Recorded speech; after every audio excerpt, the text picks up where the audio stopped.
아직도 밤마다 두세 번씩 화장실에 가느라 잠을 설치고 계십니까? 나이가 들어서 당연한 거라며 스스로 위로하고 계신가요? 하지만 제가 단언컨대 그것은 단순한 노화가 아니라 고칠 수 있는 신호일지 모릅니다. 이렇게 이야기하면 대부분의 어르신들은 깜짝 놀라며 귀를 기울입니다. 사실 저 역시 60대 중반에 접어들었을 때 같은 고민을 했습니다. 자다가 두세 번은 기본이고 어떤 날은 4번, 5번까지 화장실을 다녀와야 했습니다. 아침에 일어나면 머리는 무겁고 낮에는 눈꺼풀이 청은망은 내려앉아 진료 중에도 집중력이 흐트러졌습니다. 제 삶의 질이 한순간에 무너지는 듯했습니다. 밤마다 시달리는 그 괴로움은 겪어보지 않은 사람은 모릅니다. 한번 깨면 다시 잠들기가 힘들어 뒤척이다가 새벽을 맞이하고 결국 다음 날은 하루 종일 기운이 빠져버립니다. 은퇴 후 여유롭게 여행도 다니고 친구들도 만나야 하는데 늘 화장실 걱정에 어디를 가도 불안했습니다. 공항에서 비행기를 기다릴 때도 가장 먼저 찾는 것이 화장실이었고 가족 모임 자리에서도 웃음보다 화장실을 드나드는 발걸음이 많았습니다. 여러분, 혹시 이런 경험 있으신가요? 저녁에 국이나 찌개를 듬뿍 먹고 난 후 유난히 밤에 화장실을 자주 가신 적, 그날 밤은 이상하게도 2시간마다 눈이 떠져 억지로 일어나야 했던 경험. 그럴 때면 속으로 이렇게 말합니다.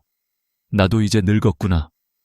그러나 그 생각이야말로 문제의 시작입니다. 단순히 나이가 들었기 때문에 생기는 증상이 아니라 우리 몸 안의 작은 균형이 무너졌다는 신호이기 때문입니다. 저는 의사로서 수많은 환자분들을 보아왔습니다. 그중 대부분은 처음 진료실에 들어와 앉자마자 선생님, 나이가 드니 어쩔 수 없는 거겠죠? 라고 물으셨습니다. 하지만 저는 고개를 저으며 말했습니다. 아닙니다. 반드시 달라질 수 있습니다. 그리고 생활 습관 하나만 바꿔도 놀라운 변화를 보여준 사례들을 직접 확인했습니다. 그 사실이 지금 이 자리에 앉아 있는 저를, 그리고 영상을 보고 계신 여러분을 이어주고 있는 겁니다. 제가 이 이야기를 꺼내는 이유는 단순히 의학적인 지식을 전달하려는 것이 아닙니다. 여러분의 인생 후반전, 다시 말해 가장 소중한 황홍이를 지켜내기 위해서입니다. 잠 못 이루는 밤이 하루 이틀이라면 참을 수 있습니다. 하지만 그것이 매일 반복된다면 몸은 물론 마음까지 병들게 합니다. 낮 동안의 활력이 사라지고 자꾸만 짜증이 늘어나 가족과의 관계도 서서히 멀어집니다. 결국 외로움과 우울감이 찾아오죠. 이건 단순한 배뇨 문제가 아니라 삶 전체를 흔드는 깊은 문제입니다. 제가 진료했던 한 어르신의 말씀이 아직도 생생합니다. 선생님, 이게 사는 게 아닙니다. 낮에도 멍하고 애들이 놀러 오라고 해도 피곤해서 거절할 수밖에 없어요. 그분의 눈빛에는 체념과 슬픔이 뒤섞여 있었습니다. 그리고 그분의 목소리에서 저는 제 미래를 보았습니다. 만약 지금 이 문제를 해결하지 않는다면 나 역시 몇 년 후 같은 후회를 하게 되리라는 것을 깨달았습니다. 그래서 저는 제 삶을 바꾸기로 결심했습니다. 그 결심은 거창한 것이 아니었습니다. 아주 작은 습관 하나를 바꾸는 것에서 시작됐습니다. 그리고 그 변화가 제 삶을 완전히 달라지게 만들었습니다. 오늘 저는 여러분께 바로 그 이야기를 나누고 싶습니다. 이제 질문을 드리겠습니다. 첫째, 여러분은 밤에 2번 이상 깨서 화장실에 다녀오신 적이 있습니까? 둘째, 화장실을 다녀온 후에도 도무지 잠이 오지 않아 새벽까지 뒤척이신 적이 있습니까? 셋째, 아침에 눈을 뜨면 도무지 개운하지 않고 하루 종일 피로가 몰려온 적이 있습니까? 만약 3가지 중 2가지 이상이 해당된다면 그것은 단순히 나이가 들어서 생긴 불가피한 증상이 아니라 고칠 수 있는 신호입니다. 이 사실을 아는 것만으로도 인생은 달라질 수 있습니다. 만약 여러분이 이 영상을 끝까지 보지 못한다면 아마도 앞으로도 계속 같은 괴로움 속에서 지내실지 모릅니다. 하지만 오늘 여기서 제가 전해드릴 방법을 꾸준히 실천하신다면 한 달도 채 지나지 않아 분명히 달라지는 변화를 경험하시게 될 겁니다. 제가 40년 동안 수많은 환자들을 만나면서 확신하게 된 진실은 이것입니다. 약만으로는 해결되지 않는 문제가 있다는 것, 그리고 우리 몸은 스스로 회복할 힘을 가지고 있다는 것입니다. 문제는 그 힘을 올바른 방향으로 이끌어주는 작은 습관을 아는가, 모르는가에 달려 있습니다. 오늘의 이야기는 병원에서 쉽게 들을 수 있는 내용이 아닙니다. 왜냐하면 병원은 늘 약과 수술을 중심으로 돌아가기 때문입니다. 그러나 진정한 건강은 생활 속에서 만들어집니다. 바로 이 점이 제가 은퇴 후에도 계속해서 사람들에게 알리고 싶은 이유입니다. 저는 더 이상 병원의 수익을 위해 환자를 붙잡을 필요가 없습니다. 제 남은 시간은 오직 여러분의 삶을 건강하게 만드는 데 쓰고 싶습니다. 여러분, 오늘부터라도 귀를 열고 마음을 열어 들어보십시오. 작은 깨달음 하나가 남은 인생을 완전히 바꾸어 놓을 수 있습니다. 밤마다 시달리던 괴로움에서 벗어나 아침에 상쾌하게 눈을 뜨며 하루를 시작하는 삶. 그것은 결코 꿈이 아닙니다. 밤마다 반복되는 화장실 문제의 진짜 원인은 어디에 있을까요? 많은 분들은 단순히 나이가 들어서라고 생각합니다. 하지만 의학적으로 보면 그건 반만 맞는 이야기입니다. 노화와 함께 몸의 여러 기능이 떨어지는 것은 사실이지만 실제로 야간뇨를 악화시키는 근본 원인은 따로 숨어 있습니다.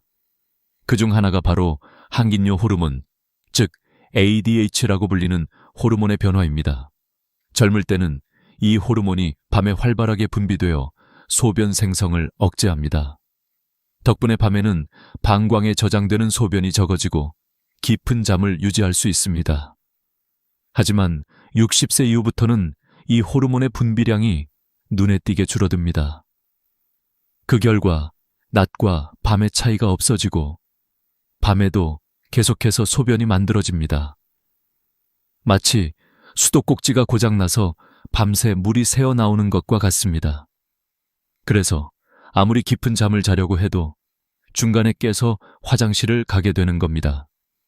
여기에 더 큰 문제는 우리의 생활 습관입니다. 특히 저녁에 먹는 음식과 음료가 문제를 악화시킵니다.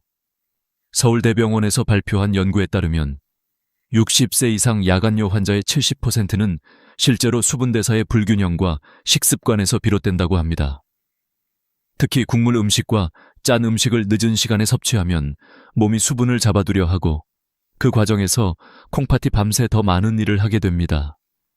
당연히 소변량은 늘어나고 그만큼 화장실 가는 횟수도 늘어나는 것이죠.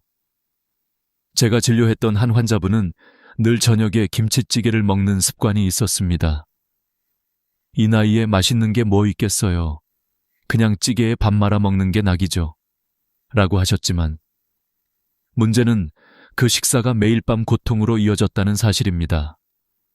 국물에 포함된 나트륨이 몸속에 들어가면 혈액 속 농도를 맞추기 위해 더 많은 수분을 끌어들이게 됩니다.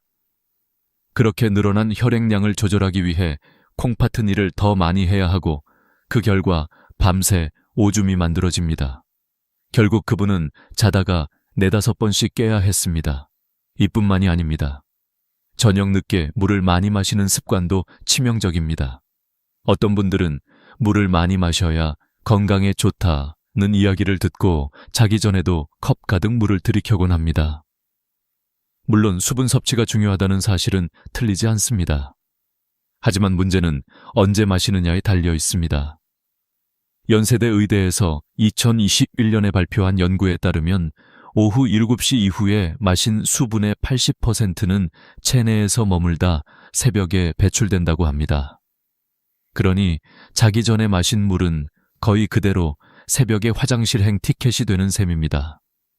그리고 또 하나, 현대인의 생활 습관 중에 간과하기 쉬운 것이 바로 커피와 알코올입니다. 커피는 이뇨작용이 강하기 때문에 오후 늦게 마시면 그 효과가 밤까지 이어집니다. 술 역시 마찬가지입니다. 술을 마시면 잠이 잘 올 것 같지만 실제로는 수면의 질을 떨어뜨리고 화장실을 자주 가게 만듭니다. 특히 나이가 들수록 간과 신장의 처리 능력이 떨어지기 때문에 그 영향을 훨씬 크게 받습니다. 여러분, 의사들이 흔히 이런 이야기를 자세히 해주지 않는 이유가 뭔지 아십니까? 병원에서는 주로 약을 처방하고 경우에 따라 수술을 권합니다. 그러나 생활 습관을 개선하는 방법을 알려주면 환자들이 약을 덜 먹게 되고 병원 방문도 줄어듭니다. 의사에게는 손해일 수 있습니다. 하지만 저는 은퇴한 지금 남은 시간 동안은 진짜 필요한 이야기를 하고 싶습니다. 병원이 아닌 일상 속에서 스스로 해결할 수 있는 길을 알려드리고 싶습니다. 이쯤에서 질문을 던져보겠습니다.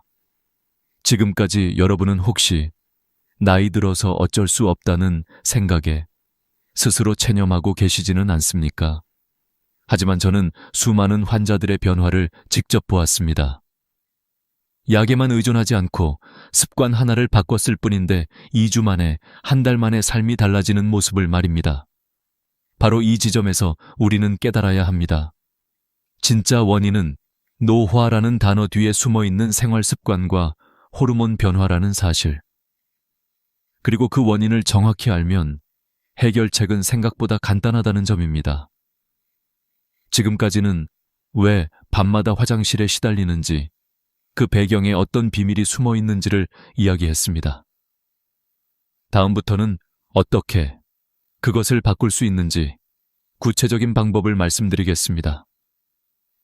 저녁이 되면 우리는 하루의 피곤함을 풀기 위해 밥상에 앉습니다. 그러나 그 밥상 위에 놓인 음식들이 사실은 우리의 밤잠을 앗아가는 주범이 될 수 있다는 사실 알고 계셨습니까? 제가 수십 년간 환자들을 진료하며 가장 많이 발견한 공통점은 바로 저녁 식사 습관이었습니다. 국물 위주의 음식, 지나치게 짠 반찬, 그리고 습관처럼 들이키는 물 한 컵. 이 단순한 습관들이 결국 야간뇨를 악화시키는 결정적인 요인이었습니다. 한 환자분 이야기를 해드리겠습니다. 70대 초반의 한 어르신은 늘 저녁에 된장찌개와 김치찌개를 번갈아 드셨습니다. 이 나이에 입맛 사는 건 그거밖에 없어요. 라며 웃으셨지만 그분의 밤은 늘 지옥과 같았습니다. 자다가 4번, 5번은 꼭 깨야 했고 다음 날은 늘 피곤해 지쳐 있었습니다. 제가 조심스레 저녁 국물을 조금만 줄여보시면 어떨까요? 라고 권하자 처음에는 손사래를 치셨습니다. 선생님, 그럼 밥이 안 넘어가요. 그러나 결국 가족들의 설득과 제 부탁으로 국물을 반만 드시기 시작했습니다. 놀랍게도 불과 3주 만에 그분의 야간뇨 횟수는 절반으로 줄었습니다. 이것이 단순한 우연일까요? 아닙니다. 과학적인 근거가 분명히 있습니다. 나트륨이 많은 음식을 섭취하면 우리 몸은 혈액 속 염분 농도를 맞추기 위해 더 많은 수분을 필요로 합니다. 그래서 세포 밖으로 수분이 끌려 나오고 혈액량이 늘어나면서 결국 콩팥이 그 물을 걸러내느라 밤새 쉬지 못합니다. 자연히 소변량은 늘고 방광은 가득 차며 우리는 화장실에 가기 위해 깨야만 합니다. 또 다른 문제는 늦은 시간의 물 섭취입니다. 많은 분들이 자기 전에 목이 마르니까 하며 물을 컵째 들이키곤 합니다. 그러나 그 물은 대부분 새벽녘에 소변으로 쏟아져 나오게 됩니다. 특히 60세 이후에는 신진대사의 리듬이 바뀌어 수분 흡수 속도가 떨어집니다. 연세대학교에서 2021년에 발표한 연구에 따르면 저녁 7시 이후 섭취한 수분의 80% 이상이 밤새 체내에 머물다 새벽에 한꺼번에 배출된다고 합니다. 결국 우리가 자기 전 마신 물 한 잔은 곧 새벽에 화장실로 이어집니다. 커피와 술도 빠질 수 없습니다. 많은 분들이 저녁에 모임을 갖고 친구들과 소주 한 잔 하거나 늦게 커피를 마십니다. 하지만 카페인과 알코올은 강력한 이뇨작용을 일으킵니다. 게다가 단순히 소변만 많아지는 게 아니라 수면의 질 자체를 떨어뜨립니다. 술을 마시면 처음에는 금방 잠드는 것 같지만 깊은 잠은 오지 않고 자꾸만 깨게 됩니다.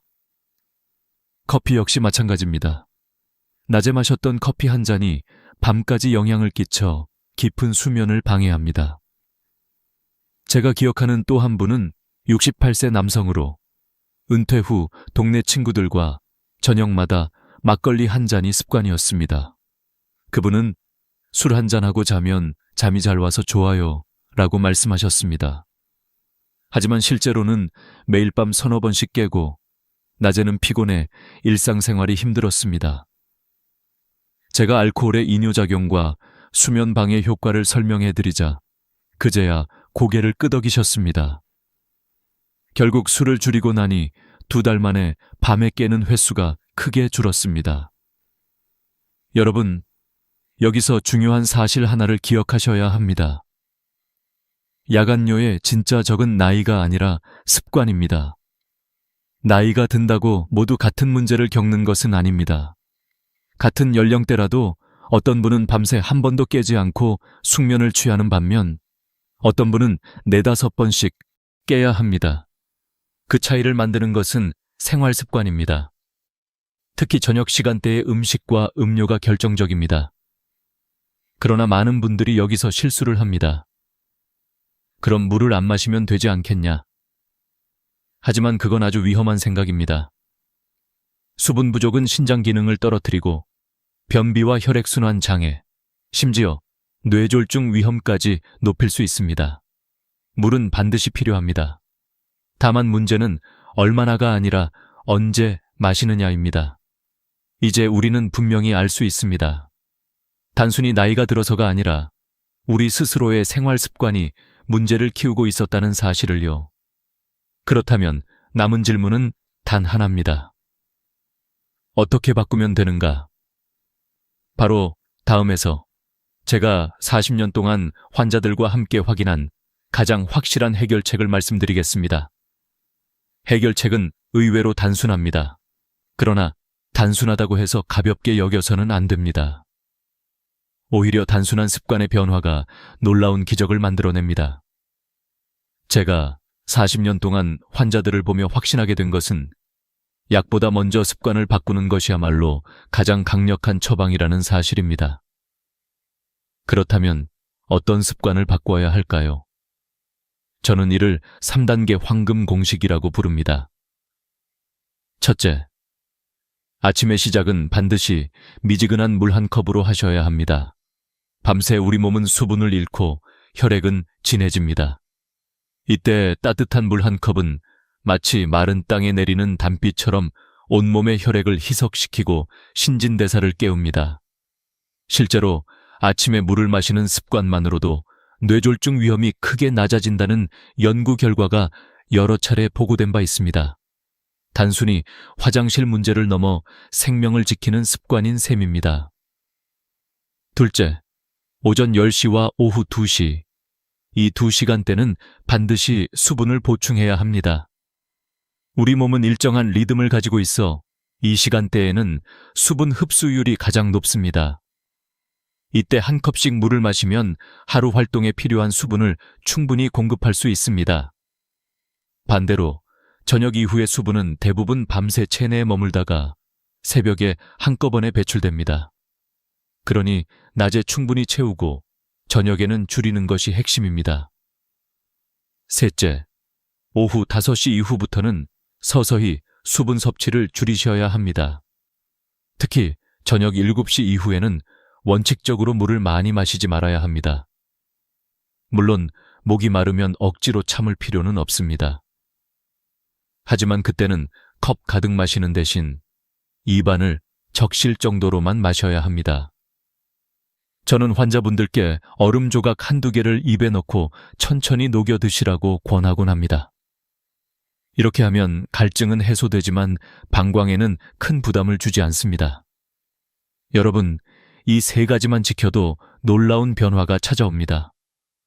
실제로 제가 만난 수많은 환자들이 2주 만에, 늦어도 한 달 안에 밤에 깨는 횟수가 눈에 띄게 줄었습니다. 물론 처음 며칠은 별다른 차이를 못 느낄 수 있습니다. 하지만 여기서 포기하지 않고 꾸준히 실천해야 합니다. 꾸준함이야말로 유일한 비밀입니다. 이 3단계 황금 공식에 더해 중요한 또 한 가지는 저녁 식사의 변화입니다. 국물 음식은 가능한 줄이시고 반찬 위주로 드시는 게 좋습니다. 찌개나 국을 매일 드시는 분들은 처음엔 밥이 잘 안 넘어간다고 하십니다. 그러나 1주일, 2주일만 지나면 입맛이 바뀌고 무엇보다 아침에 개운하게 눈을 뜨는 경험을 하면 스스로 기꺼이 변화를 받아들입니다. 건강을 되찾는 기쁨은 어떤 음식의 즐거움과도 비교할 수 없습니다. 저는 환자분들께 이렇게 말씀드립니다. 저녁에 국물 한 그릇 줄이시면 그만큼 밤에 화장실 가는 횟수가 줄어듭니다. 국물 한 숟가락이 내일 하루의 활력을 빼앗을 수도 있습니다. 이 말에 많은 분들이 고개를 끄덕이며 식탁을 바꾸기 시작했습니다. 그리고 그 결과는 언제나 같았습니다. 더 이상 새벽에 고통스럽게 깨지 않고 아침에 일어나 웃으며 하루를 시작할 수 있었습니다. 여기에 한 가지 작은 팁을 더 드리겠습니다. 잠들기 3시간 전부터는 수분을 최대한 자제하는 것이 좋습니다. 그러나 이 시간대에 습관적으로 차나 음료를 마시는 분들이 많습니다. 특히 허브차, 보리차 같은 것은 괜찮다고 생각하시는 경우가 있는데 그것 역시 수분입니다. 그래서 저는 이 시간대에는 따뜻한 차 한 모금 정도로 입안을 적시는 걸 권합니다. 차 대신 단순히 따뜻한 물을 소량 마시는 것도 좋은 방법입니다. 제가 직접 경험한 바에 따르면 이 습관은 단지 야간요 문제만 해결하는 것이 아닙니다. 수면의 질이 전반적으로 좋아지고 낮 동안의 집중력과 활력이 회복됩니다. 실제로 저도 예전에는 논문을 쓰거나 진료를 하다가 쉽게 피곤해졌지만 지금은 하루 종일 힘이 넘칩니다.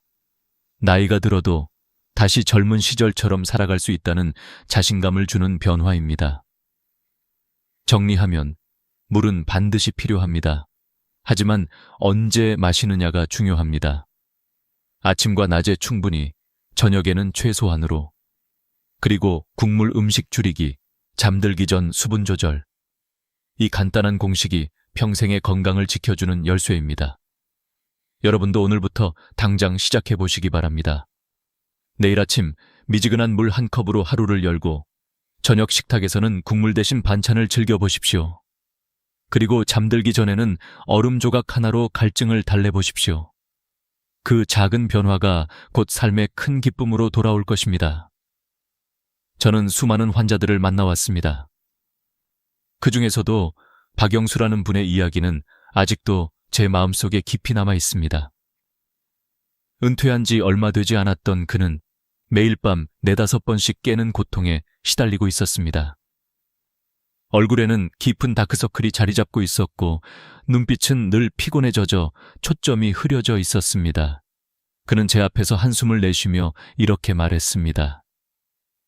선생님, 밤에 잠을 못 자니 낮에도 멍하고 손주들이 놀러 오자고 해도 피곤해서 거절하게 됩니다. 여행도 못 가고 친구들도 못 만나고 이게 사는 걸까요? 그의 말 한마디 한마디에서 체념이 느껴졌습니다. 저는 그에게 약이나 수술보다는 생활 습관부터 바꿔보자고 제안했습니다. 많은 의사들이 바로 약을 처방했겠지만 저는 원인을 근본적으로 해결해야 한다는 확신이 있었습니다. 그래서 3가지를 권했습니다. 첫째, 아침에 일어나자마자 반드시 미지근한 물 한 컵을 마실 것. 둘째, 낮 동안 충분히 수분을 섭취하되 오후 5시 이후로는 점차 줄일 것. 셋째, 저녁 식사에서 국물 음식을 최소화하고 잠들기 3시간 전에는 물을 거의 마시지 않을 것. 처음 일주일 동안 영수 씨는 큰 변화를 느끼지 못했습니다. 역시 나이 든 사람은 안 되는 거군요. 라며 실망하는 표정을 지었지만 저는 포기하지 말고 꾸준히 해보자고 격려했습니다. 그리고 2주가 지났을 때 놀라운 변화가 나타났습니다. 밤에 깨는 횟수가 4-5번에서 2-3번으로 줄어든 것입니다. 무엇보다 한 번 깨고 나서 다시 잠드는 시간이 훨씬 짧아졌습니다. 한 달 뒤, 그는 환한 얼굴로 제 진료실에 들어왔습니다. 선생님, 어젯밤에는 단 한 번만 깼습니다. 40년 만에 처음이에요. 아침에 일어나니 이렇게 개운할 수가 없더군요. 그의 표정은 완전히 달라져 있었습니다. 얼굴에 생기가 돌았고 목소리에는 힘이 실려 있었습니다. 단순히 화장실 문제만 해결된 것이 아니었습니다. 삶 전체가 바뀐 것이었습니다. 그는 더 이상 여행을 두려워하지 않았고 손주들과 즐겁게 놀 수 있었으며 친구들과의 만남도 기꺼이 나갈 수 있었습니다. 단순한 습관 변화가 한 사람의 인생을 되살린 것입니다. 저는 이 사례를 통해 확신을 더 굳혔습니다. 그러나 그 확신의 근거는 환자들뿐만이 아니었습니다. 사실 저 자신도 같은 경험을 했기 때문입니다. 의사로서 바쁜 진료와 학회 활동에 쫓기다 보니 생활 리듬이 무너졌습니다. 낮에는 환자를 보느라 물을 제대로 못 마시고 저녁에 집에 오면 갈증을 참지 못해 벌컥벌컥 마셨습니다. 논문을 쓰거나 학회 준비를 하면서 커피와 물을 밤 늦게까지 마시곤 했습니다. 그 결과 저 역시 매일 밤 2~3번씩 화장실에 다녀와야 했습니다. 처음에는 저도 나이가 들어서 그런가 보다 하고 대수롭지 않게 생각했습니다. 그러나 수면 부족이 쌓이면서 낮에 집중력이 떨어지고 심지어 수술 중에도 예전보다 더 쉽게 피로를 느끼게 되었습니다. 환자들에게 늘 습관을 바꾸라고 말해왔던 제가 정작 제 몸에는 그것을 실천하지 않고 있던 것이죠. 그때 저는 결심했습니다. 내가 환자라면 어떻게 하겠는가? 그래서 스스로에게 제가 늘 환자들에게 권했던 방법을 적용하기 시작했습니다. 아침마다 물 한 컵으로 하루를 시작했습니다. 낮 동안에는 틈틈이 물을 조금씩 마셨습니다. 그러나 저녁 7시 이후에는 절대 물을 많이 마시지 않았습니다. 좋아하던 국물 요리도 줄였습니다. 그리고 잠들기 3시간 전부터는 수분을 거의 섭취하지 않았습니다. 처음 2주 동안은 큰 변화를 느끼지 못했습니다. 오히려 낮에 목이 마른 것 같아 힘들기도 했습니다. 하지만 저는 포기하지 않았습니다. 3주째 접어들면서 놀라운 변화가 찾아왔습니다. 밤에 깨는 횟수가 눈에 띄게 줄어든 것입니다. 그리고 가장 큰 변화는 화장실에 다녀온 후 금방 다시 잠들 수 있게 된 것이었습니다. 예전에는 한 번 깨면 1시간 가까이 뒤척였는데 이제는 화장실 다녀오자마자 금세 깊은 잠에 빠질 수 있었습니다. 2달이 지나자 거의 완벽하게 숙면을 유지할 수 있었습니다. 아침에 일어났을 때의 상쾌함은 마치 젊은 시절로 돌아간 듯 했습니다. 그 후 저는 환자들에게 더욱 확신을 가지고 이 방법을 권할 수 있었습니다. 제가 직접 경험한 것이기에 더 이상 의심할 필요가 없었습니다. 지금도 80세가 된 저는 이 습관을 20년 넘게 지켜오고 있습니다. 덕분에 여전히 하루를 활기차게 보내고 있고 환자분들께도 당당히 말할 수 있습니다. 나이가 문제가 아닙니다. 습관이 문제입니다. 그리고 그것은 언제든 바꿀 수 있습니다. 이야기를 통해 제가 전하고 싶은 메시지는 분명합니다. 환자든 의사든 누구든 같은 사람입니다. 작은 습관 하나가 우리 삶을 무너뜨리기도 하고 되살리기도 합니다. 그리고 그 힘은 여러분의 손에 달려 있습니다. 우리가 밤마다 반복되는 고통 속에 살 것인지 아니면 젊은 시절처럼 상쾌하게 아침을 맞이할 것인지는 결국 우리 스스로의 선택에 달려 있습니다. 많은 분들이 이제 나이가 들었으니 어쩔 수 없다고 말합니다. 그러나 저는 단호히 말씀드립니다. 그것은 잘못된 체념일 뿐입니다. 나이는 단지 숫자일 뿐이고 진짜 차이를 만드는 것은 우리의 습관과 태도입니다. 야간뇨는 단순한 노화 현상이 아니라 잘못된 수분 섭취 습관에서 비롯된 경우가 많습니다. 저는 40년간 환자들과 함께하며 그리고 제 자신의 삶을 통해 이를 직접 확인했습니다. 아침에 충분히 수분을 섭취하고 낮 동안에 균형 있게 보충하며 저녁에는 줄이고 잠들기 3시간 전부터는 입을 적실 정도로만 마시는 것. 여기에 국물 음식을 줄이고 커피와 술을 조심하는 습관까지 더한다면 누구든지 숙면을 되찾을 수 있습니다. 여러분, 중요한 것은 하루 이틀 하고 포기하지 않는 것입니다. 변화는 서서히 오지만 한번 몸에 배면 평생을 지켜줍니다. 실제로 많은 환자분들이 처음에는 믿지 못하다가 3주, 한 달, 2달이 지나면서 이렇게 달라질 줄 몰랐다며 눈물을 글썽이셨습니다. 그 기쁨은 말로 다 할 수 없었습니다. 여기서 저는 한 가지 제안을 드리고 싶습니다. 오늘 이 영상을 보신 후 스스로에게 작은 약속을 남겨보시는 겁니다. 댓글에 이렇게 적어보세요. 저는 매일 아침 미지근한 물 한 컵을 마시고 오후 5시 이후로는 수분을 조절하겠습니다. 짧은 한 문장이지만 그것은 단순한 글이 아니라 여러분의 삶을 바꾸는 선언이 될 것입니다. 우리는 흐르는 세월을 막을 수는 없습니다. 하지만 그 세월을 어떻게 살아낼지는 우리가 결정할 수 있습니다. 병원 침대 위에서 약에 의존하며 살 것인지, 아니면 매일 아침 산책을 즐기며 가족과 웃음을 나눌 것인지, 손주들에게 짐이 될 것인지, 아니면 건강하고 당당한 모습으로 본보기가 될 것인지, 그 선택은 여러분의 손에 달려 있습니다. 여러분, 저는 오늘 말씀드린 이 작은 습관이 여러분의 노후를 완전히 바꿀 수 있다고 확신합니다. 단순한 야간요 문제 해결을 넘어 삶의 활력을 되찾고 마음까지 젊어질 수 있습니다.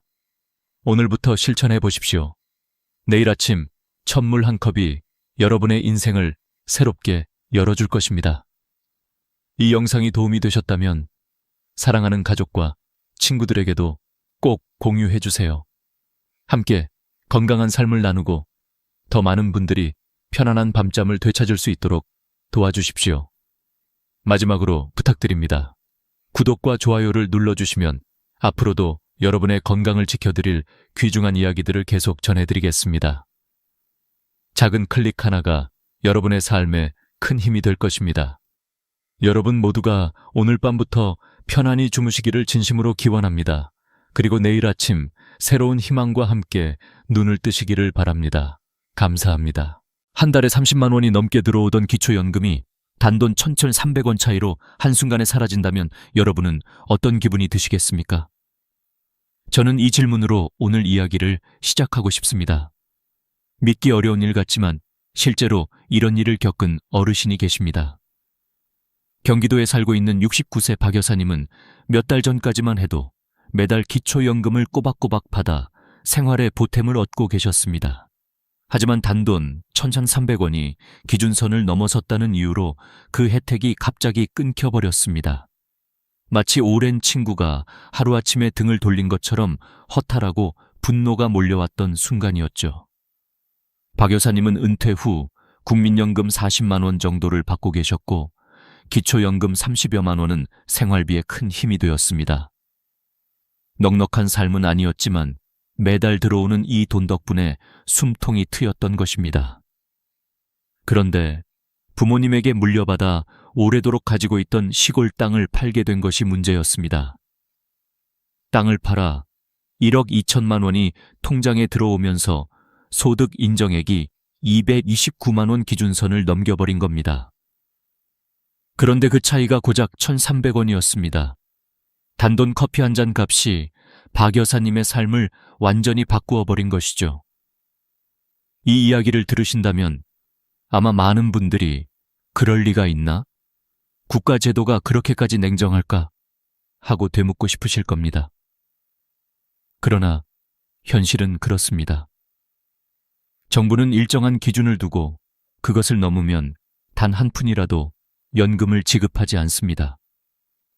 마치 억울한 시험 낙제처럼 59점과 60점의 차이가 천국과 지옥을 가르는 셈이지요.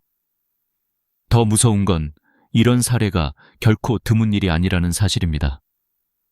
지금 이 순간에도 수많은 어르신들이 작은 계산 실수 혹은 재산 정리 한 번으로 기초연금을 놓치고 계십니다. 여기서 중요한 것은 단순히 돈을 잃었다는 사실만이 아닙니다.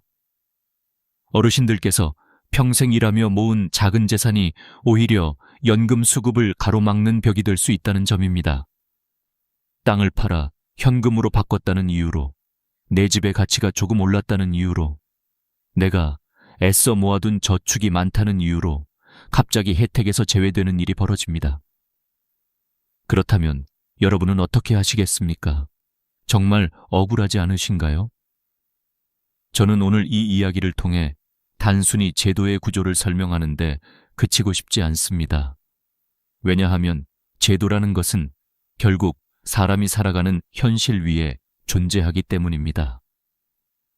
그리고 그 제도의 작은 구멍 하나가 누군가의 노후를 흔들 수 있다는 사실을 반드시 알려드려야 하기 때문입니다. 박 여사님의 사례는 경고입니다. 나는 괜찮겠지라는 방심이 얼마나 큰 대가를 불러올 수 있는지를 보여주는 실질적인 증거입니다. 생각해 보십시오. 여러분이 평생 모아온 재산, 자녀와 손주에게 물려주고 싶었던 집 한 채나 땅 한 조각이 오히려 연금을 끊어버리는 결과를 낳는다면 그 허무함을 어떻게 감당하실 수 있겠습니까? 결국 문제는 숫자입니다. 정부가 정한 단 하나의 기준선, 그 선을 단 1원이라도 넘으면 탈락이라는 두 글자가 냉정하게 찍히는 겁니다. 저는 수십 년간 어르신들을 상담하면서 수많은 눈물을 보았습니다. 어떤 분은 자녀에게 명의를 빌려줬다가 탈락하고, 어떤 분은 이사를 위해 집을 팔았다가 탈락하고, 어떤 분은 손주 학비를 주려다 통장 잔액이 늘어 탈락하기도 했습니다. 모두들 말합니다. 이럴 줄 알았다면 미리 계산해 봤을 텐데. 그러나 이미 늦은 뒤였습니다. 박 여사님의 이야기는 시작에 불과합니다. 앞으로 저는 왜 이런 일이 벌어지는지, 소득 인정액이라는 것이 무엇인지, 우리가 몰라서 쉽게 당하는 함정은 무엇인지 하나하나 풀어드리겠습니다. 그리고 마지막에는 분명한 교훈을 드리고자 합니다. 하지만 지금 이 순간 꼭 마음에 새기셔야 할 첫 번째 메시지가 있습니다. 작은 차이가 인생을 바꾼다. 단돈 1,300원 때문에 매달 수십만 원을 잃는 현실. 이것은 박 여사님만의 이야기가 아니라 언제든 제2, 제3의 박 여사님이 될 수 있는 우리 모두의 이야기라는 겁니다. 이제부터 우리는 이 제도를 정확히 이해하고 불필요한 실수로 억울하게 눈물을 흘리지 않도록 대비해야 합니다. 여러분의 노후는 그 누구도 대신 책임져 주지 않습니다. 정부도 자녀도 주변도 아닙니다.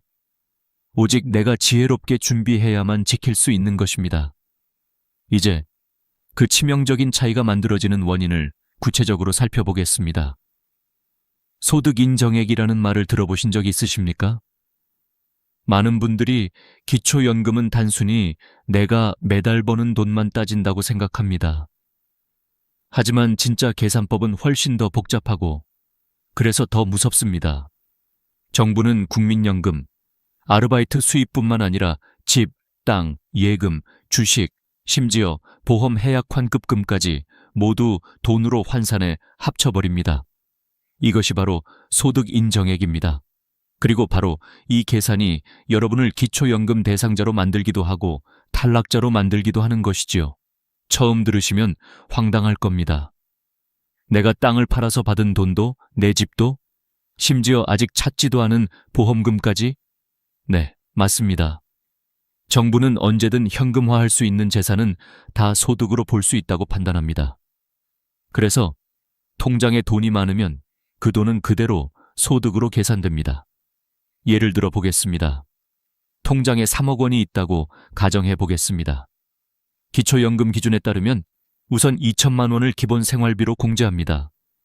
그러면 2억 8천만 원이 남죠. 여기에 연 4%를 곱하면 1년 소득으로 환산됩니다. 즉 1,120만 원입니다. 이 금액을 12달로 나누면 월 93만 원 정도가 소득으로 잡히는 겁니다. 그런데 이게 끝이 아닙니다. 예금에서 발생하는 이자 소득도 따로 더해야 합니다. 만약 연 3% 이자가 붙는다면 연 900만 원, 한 달로 나누면 약 75만 원입니다. 이 중 일부를 공제한 뒤 다시 합산하면 최종 소득 인정액은 약 160만 원을 넘기게 됩니다. 단순히 돈을 넣어둔 것뿐인데 매달 소득이 있는 것처럼 계산되는 셈입니다. 여러분, 이 계산법이 얼마나 냉정한지 느껴지십니까? 은행에 돈을 묵혀두면 든든하다고 생각했는데 오히려 연금을 못 받는 덫이 될 수도 있는 겁니다. 실제로 수많은 분들이 바로 이 부분에서 발목을 잡히셨습니다. 나는 돈을 벌고 있지도 않은데 왜 소득으로 보느냐 하고 항의해도 소용이 없습니다. 법은 그렇게 정해져 있고 공단은 그 규정을 따를 수밖에 없으니까요. 더 놀라운 건 집입니다. 많은 분들이 내 집은 괜찮겠지라고 생각하십니다. 그러나 기초연금 산정에서는 내 집도 소득으로 환산합니다. 물론 공제가 있긴 합니다. 서울이나 부산 같은 대도시는 1억 3,500만 원까지, 중소도시나 농어촌은 8,500만 원까지 공제해 줍니다. 하지만 그 이상은 소득으로 계산됩니다. 가령 서울 양천구 신정동의 34평 아파트 시세가 12억 원이라고 합시다. 기초연금 기준으로는 시세의 60%를 적용합니다. 그러면 약 7억 2천만 원이 됩니다. 여기서 1억 3,500만 원을 공제하고 남은 5억 8,500만 원에 연 4%를 곱합니다. 연 2,340만 원, 즉 한 달로 약 195만 원이 소득 인정액으로 잡히는 겁니다. 이 금액만으로도 단독가구 기준 229만 원에 거의 도달해버립니다. 여기에 국민연금이나 작은 금융소득까지 더해지면 탈락하는 거죠. 집 한 채가 이렇게 무서운 결과를 낳을 줄이야 하고 뒤늦게 깨닫는 겁니다. 차량도 마찬가지입니다. 4천만 원 이상이면 고급차로 분류되어 자동 탈락입니다. 4천만 원 이하라면 재산으로 환산해 계산됩니다. 예를 들어 차량 가액이 3천만 원이라면 4%를 적용해 연 120만 원, 즉 월 10만 원 정도가 소득으로 추가됩니다. 자녀가 사정상 부모님 명의로 차를 샀다가 연금이 끊긴 사례도 부지기수입니다. 이쯤 되면 느끼실 겁니다. 소득인정액이라는 기준이 단순한 개념이 아니라 우리 노후 생활을 좌우하는 칼날 같은 존재라는 것을 말입니다. 여러분이 지금도 모르는 사이에 이미 기준선을 넘고 있을 수 있습니다. 작은 저축, 오래된 집, 자녀를 돕기 위해 빌려준 명의 하나가 소득으로 잡히면서 기초연금이 끊길 수 있습니다. 하지만 여기서 중요한 건 두려워하는 게 아니라 제대로 아는 것입니다. 제도가 냉정하다면 우리는 그 냉정함을 이해하고 대비해야 합니다. 몰라서 억울하게 손해보는 일이 없도록 지금부터는 소득인정액의 진짜 의미를 똑똑히 기억하셔야 합니다. 이제 우리는 이 계산이 어떻게 실제로 집과 자동차에서 불리하게 작용하는지, 그리고 어떤 함정이 숨어 있는지를 살펴보겠습니다. 여러분이 절대 놓쳐서는 안 될 숨은 덫이 바로 다음 이야기 속에 있습니다. 집과 자동차. 우리 삶에서 떼어놓을 수 없는 두 가지 자산이지만 기초연금의 세계에서는 때로는 무서운 함정이 됩니다. 많은 분들이 이렇게 말씀하시지요. 내 집에서 내가 사는 게 무슨 잘못이냐? 내 차를 내가 끌고 다니는 게 왜 문제가 되냐?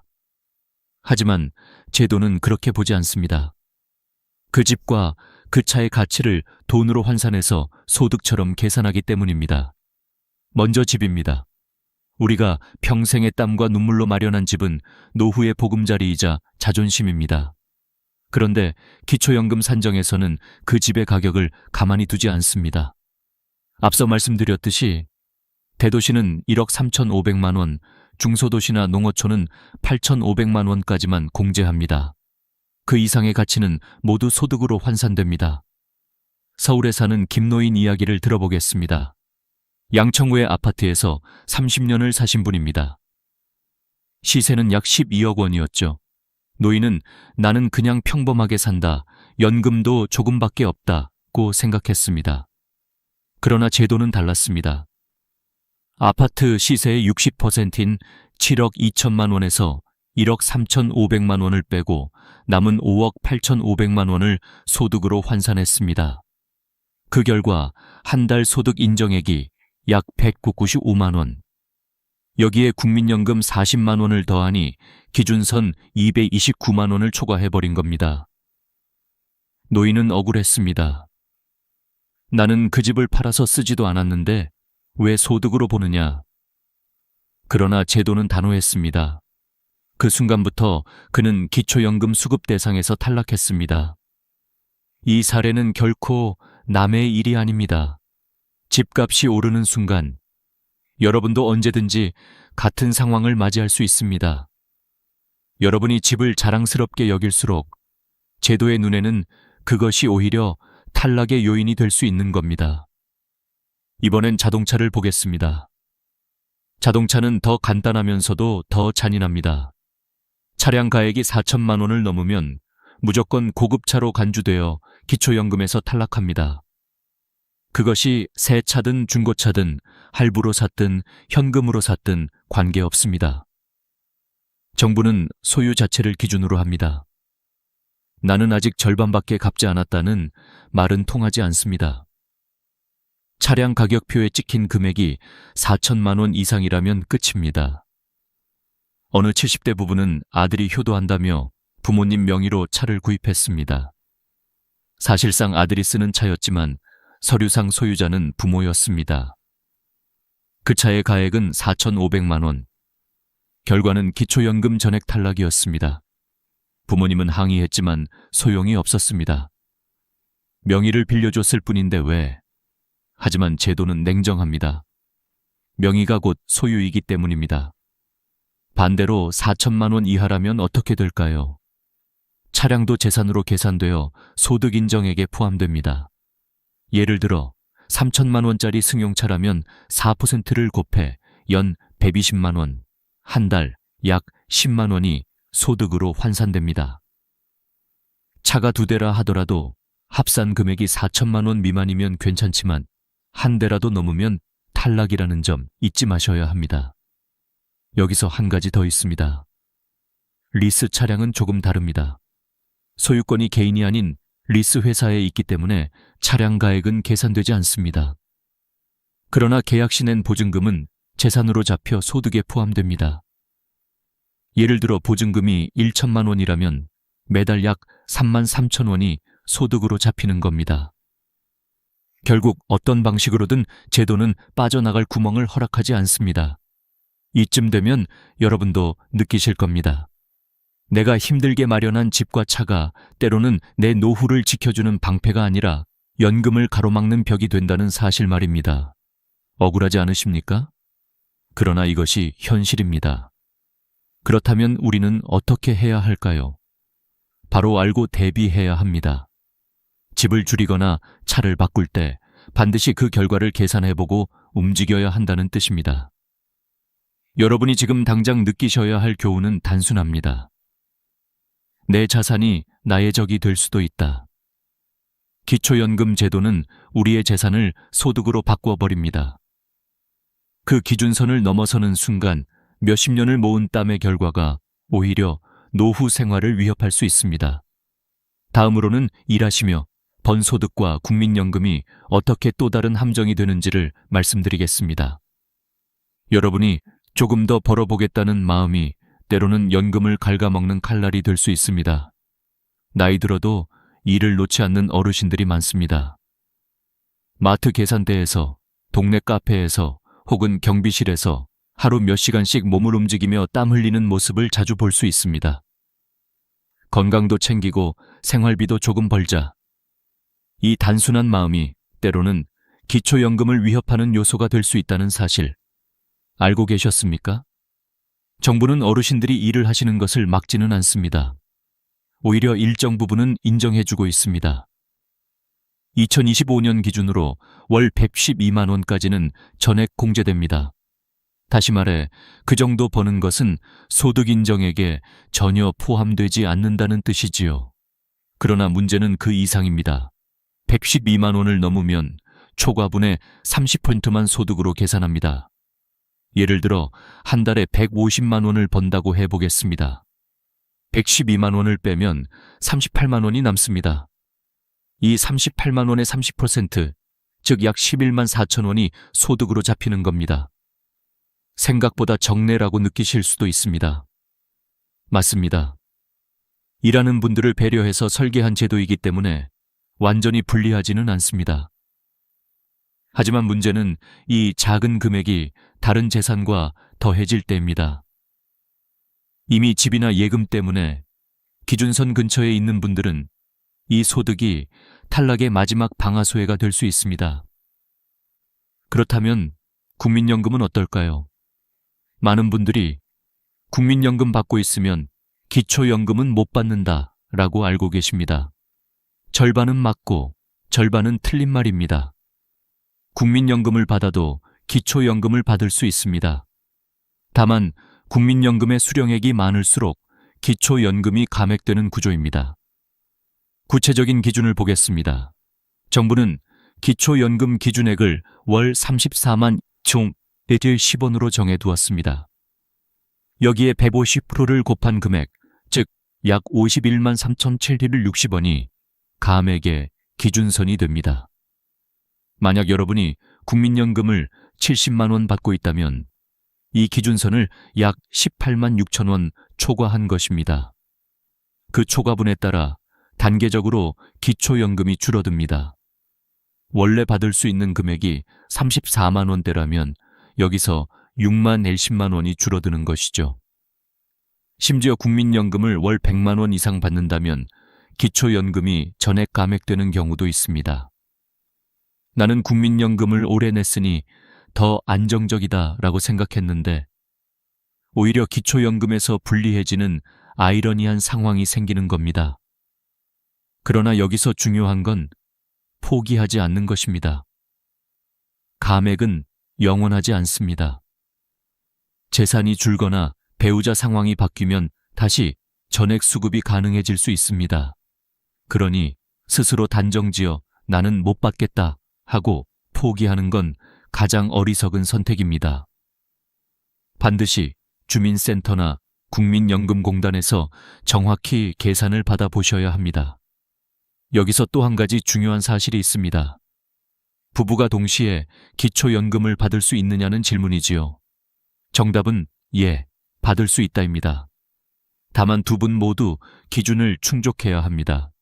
예를 들어 부부가 모두 65세 이상이고 부부 가구 기준 소득인정액 이하라면 두 분 모두 신청해 수령할 수 있습니다. 그러나 이 경우 정부는 부부 감액제를 적용합니다. 즉, 각자의 금액에서 20%씩 감액되는 것입니다. 예를 들어 단독 가구라면 최대 34만 3천 원을 받을 수 있습니다. 그러나 부부가 함께 신청하면 각각 약 27만 원대로 줄어듭니다. 언뜻 손해 같지만 합치면 54만 원 이상이 되므로 단독보다 여전히 유리합니다. 남편만 받으면 되겠지 하시는 분들이 계시는데 절대 그렇지 않습니다. 부부 모두 신청하는 것이 훨씬 이득입니다. 이렇듯 노동과 국민연금은 우리의 노후를 지탱하는 중요한 기둥입니다. 하지만 기초연금 제도와 엮일 때는 새로운 함정이 됩니다. 조금 더 벌려고 혹은 국민연금을 더 내려고 애쓴 것이 뜻밖의 불이익으로 돌아올 수 있다는 사실 놀랍지 않으십니까? 그러나 좌절할 필요는 없습니다. 알고 준비하면 이 함정을 피해갈 수 있습니다. 일할 수 있다면 무조건 좋습니다. 다만 112만 원 선을 기억하십시오. 국민연금도 마찬가지입니다. 많이 받을수록 기초연금이 줄 수 있지만 두 제도는 서로를 완전히 배제하지 않습니다. 정확히 이해하고 조율하면 오히려 두 가지 모두를 활용할 수 있습니다. 이제 다음 이야기에서는 실제로 많은 분들이 겪는 실수와 그로 인해 눈물 흘린 사례들을 들려드리겠습니다. 그리고 거기서 배워야 할 교훈을 말씀드리겠습니다. 여러분이 다시는 같은 함정에 빠지지 않도록 반드시 알아야 할 이야기입니다. 기초연금 제도를 둘러싼 가장 안타까운 장면은 사실 제도 자체보다도 사람들이 무심코 저지르는 작은 실수에서 비롯됩니다. 평생 모은 재산을 지키려는 마음, 자녀를 돕고 싶은 마음, 혹은 단순한 무지에서 비롯된 선택이 곧바로 연금 탈락으로 이어지는 경우가 너무나 많습니다. 저는 수십 년간 상담 현장에서 이런 사례를 수도 없이 보았습니다. 오늘은 그 중에서 몇 가지 대표적인 이야기와 그 속에 담긴 교훈을 함께 나누고자 합니다. 먼저 차량 명의 문제입니다. 자녀가 할부로 차를 사려 했지만 조건이 맞지 않아서 혹은 보험료가 비싸서 부모님 명의로 등록하는 경우가 흔합니다. 어차피 차는 아들이 타는데 무슨 문제 있겠어? 하지만 행정은 그렇게 보지 않습니다. 서류상 소유주가 누구냐가 전부입니다. 실제 사용자가 아들이든 딸이든 상관없이 부모님 이름으로 등록되어 있다면 그 차는 부모님의 재산이 됩니다. 만약 그 차의 시가가 4천만 원을 넘는다면 기초연금은 즉시 탈락입니다. 심지어 4천만 원 이하라 하더라도 차량 가액이 소득인정액에 반영되어 감액될 수 있습니다. 결국 부모님은 자녀를 돕겠다는 선의로 연금을 잃게 되는 것이지요. 또 하나는 주택을 옮기는 경우입니다. 나이가 들면서 큰 집을 유지하기 힘들어 작은 집으로 옮기는 분들이 많습니다. 그런데 이 과정에서 생각지도 못한 일이 벌어집니다. 인천에서 살던 한 어르신은 40평대 아파트를 팔고 관리비 부담을 줄이기 위해 20평대 아파트로 이사했습니다. 이제 더 적은 집이니 연금도 문제 없겠지 하고 안심했지만 오히려 그 순간 연금이 끊겼습니다. 이유는 간단했습니다. 큰 집은 실거주로 인정되어 일정 금액이 공제되었는데 집을 팔고 나니 차액이 현금으로 들어왔습니다. 현금은 단 2천만 원만 공제되고 나머지는 그대로 소득인정액으로 계산됩니다. 그 결과 월 소득인정액이 확 뛰어오르며 탈락하게 된 것이죠. 토지도 마찬가지입니다. 오래 가지고 있던 시골 땅을 팔아 자녀에게 보태주려는 마음으로 현금화했는데 오히려 그 때문에 연금을 잃는 경우가 적지 않습니다. 토지를 보유할 때는 시가표준액 기준으로 평가되지만 팔고 나면 그 돈은 통장 잔액으로 들어옵니다. 그 순간부터 단순한 부동산이 아니라 금융재산이 되며 공제 기준도 훨씬 줄어듭니다. 결과적으로 같은 재산인데 현금이 되었다는 이유만으로 불리해지는 겁니다. 보험 역시 함정이 많습니다. 나는 아직 보험금을 타지도 않았는데 왜? 라고 반문하시는 분들이 많습니다. 하지만 정부는 해약 환급금을 기준으로 합니다. 지금 당장 해지하면 받을 수 있는 돈이 얼마인가 그것을 계산해 소득으로 환산합니다. 수십 년 동안 꾸준히 부은 보험이 오히려 연금 자격을 막는 벽이 될 수도 있는 것입니다. 이 모든 사례가 우리에게 무엇을 말해주고 있을까요? 바로 알지 못하는 것이 가장 큰 위험이라는 사실입니다. 작은 선택 하나가 노후 생활을 송두리째 바꿀 수 있습니다. 자녀를 돕기 위해 명의를 빌려줬던 마음, 관리비를 줄이려 집을 줄였던 결정, 생활비 마련을 위해 땅을 팔았던 순간이 결국 연금 탈락으로 이어졌습니다. 그리고 대부분의 어르신들은 이렇게 말씀하십니다. 만약 미리 알았다면 그렇게 하지 않았을 텐데. 이제 여러분은 알게 되셨습니다. 기초연금 제도는 단순히 나이가 찼다고 혹은 내가 수입이 적다고 해서 자동으로 주어지지 않습니다.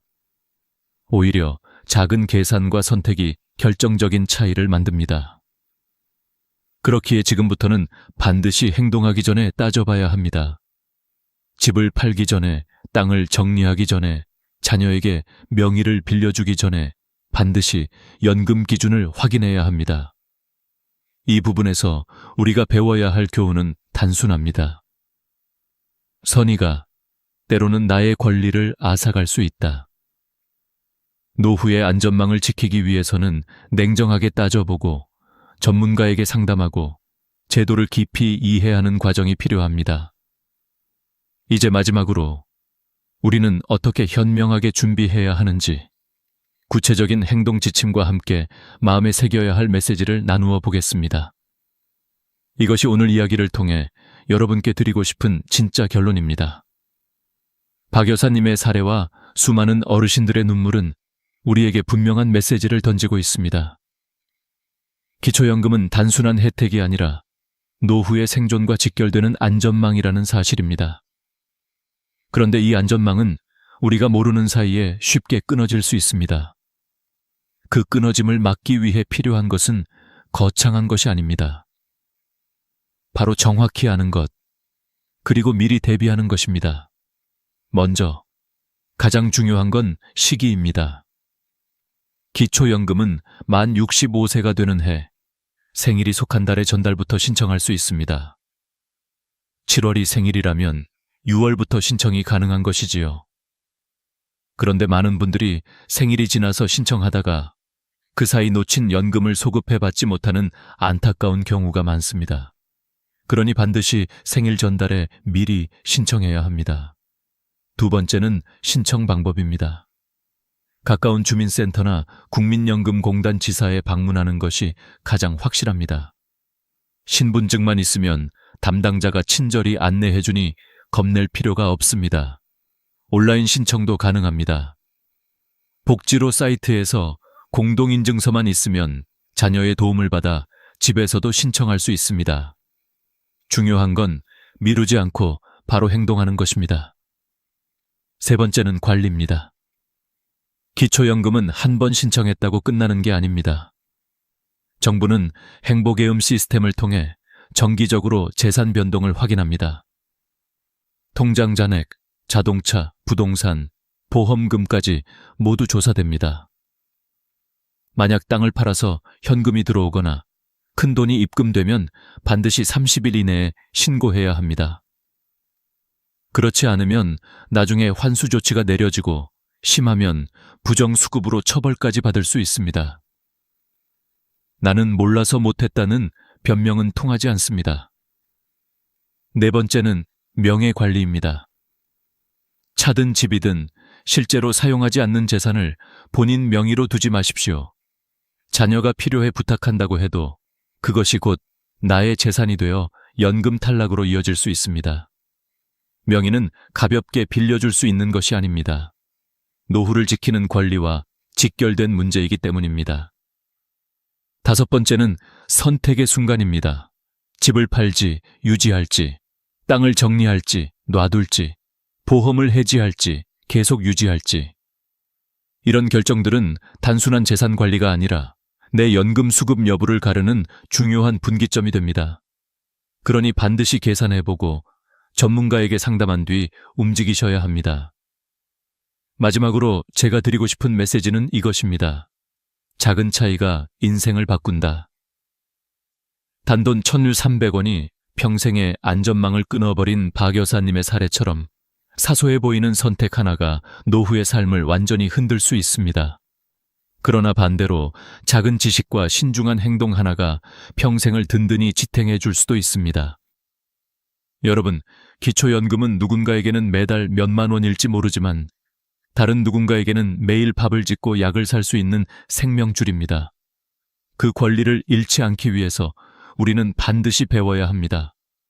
그리고 이 영상을 보고 계신 여러분이 부모님이나 지인들에게 이 사실을 알려주는 것이 또 하나의 선행이 될 수 있습니다. 오늘 이야기를 마무리하며 부탁드립니다. 이 영상이 도움이 되셨다면 구독과 좋아요, 알림 설정까지 꼭 해두시길 바랍니다. 그렇게 하시면 앞으로도 돈 되는 정보, 노후를 지키는 중요한 이야기를 남들보다 먼저 받아보실 수 있습니다. 여러분의 작은 클릭 하나가 누군가의 삶에 큰 힘이 될 수 있습니다.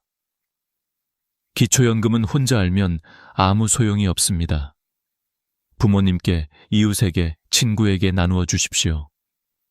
그 나눔이 결국 당신의 노후를 더 든든히 만드는 힘이 될 것입니다. 저는 앞으로도 어르신들의 삶을 지키는 이야기를 계속 들려드리겠습니다. 오늘 함께 해주셔서 감사합니다. 나이 들수록 만나면 안 되는 사람이 있고 꼭 만나야 하는 사람이 있습니다. 여러분, 지난 한 달 동안 몇 번의 모임에 나가셨나요? 그리고 그 모임에서 돌아오실 때 정말 행복하고 즐거우셨나요? 제가 얼마 전 한 어르신의 이야기를 들었습니다. 젊었을 땐 몰랐어. 그저 많은 사람을 만나는 게 좋았거든. 그런데 나이 들수록 느끼는 게 있더라고. 어떤 모임에 가면 하루 종일 기운이 넘치는데 어떤 모임에 가면 한숨만 나오는 거야. 처음에는 그저 내 컨디션 탓인 줄 알았는데 그런데 그게 아니더라고. 그 이야기를 들으며 저는 제 지난 시간을 돌아보게 되었습니다. 사실 우리는 수십 년 동안 수많은 모임에 참석해 왔습니다. 직장 회식, 동창회, 친목 모임, 그리고 은퇴 후에는 노인대학이나 동호회까지. 처음엔 그저 시간도 많고 외로움도 달래고 싶어 이런저런 자리에 나갔던 겁니다. 하지만 문제는 그 모임이 끝나고 집으로 돌아오는 순간에 찾아옵니다. 어떤 날은 발걸음이 가볍고 마음이 따뜻해지지만 또 어떤 날은 이유 없이 무겁고 피곤하기만 합니다. 그 차이는 어디에서 오는 걸까요? 저도 예전에는 이렇게 생각했습니다. 아, 오늘따라 몸이 안 좋아서 그렇겠지.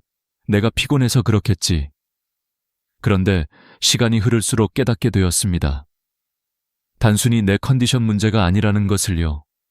바로 만나는 사람, 그리고 그 만남의 분위기에서 모든 것이 갈린다는 사실을 말입니다.